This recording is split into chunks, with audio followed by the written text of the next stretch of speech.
Okay, so today, or my topic rather, it's about feminism, but around the world, because women are obviously treated, we're not treated the worst here. So I did some research, and I have a couple topics that I will be talking about. So the first one is education.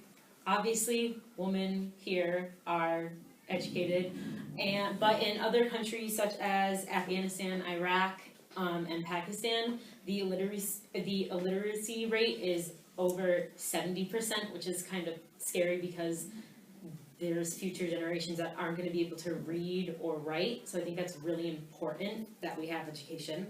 The second one is displacement, which is basically when somebody will go to like a woman's house and just kind of move them from their home and their family and all of their loved ones. The third is honor killings, which is a big one. It actually does happen in the US, but not as much. There's like 20 every year, like an average. And my father actually didn't know what these were, and he's a police officer. So to me, that was kind of scary.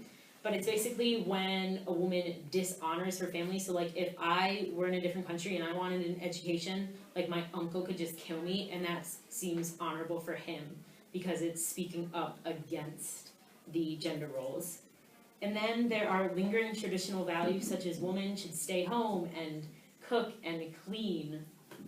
And the media is a big one because most casts, there was, from the top 500 films from 2007 to 2012, less than 50% of characters were females, and the speaking females got either partially naked or fully naked in movies.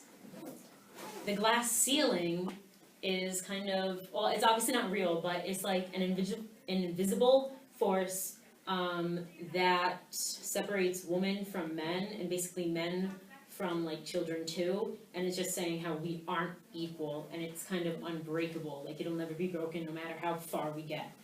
Then the final thing, I have a story for it, personal story, is catcalling.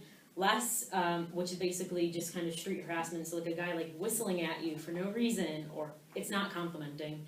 But last summer I was with my younger cousin and her younger friend, and there was like a group in their truck of like 17-year-old guys, and they kind of like whistled at us, and they came around twice, and they were both so confused, but it was kind of sad because like they didn't know what was happening, but I did, so it kind of just shows how society kind of isn't really respected, or they don't respect women.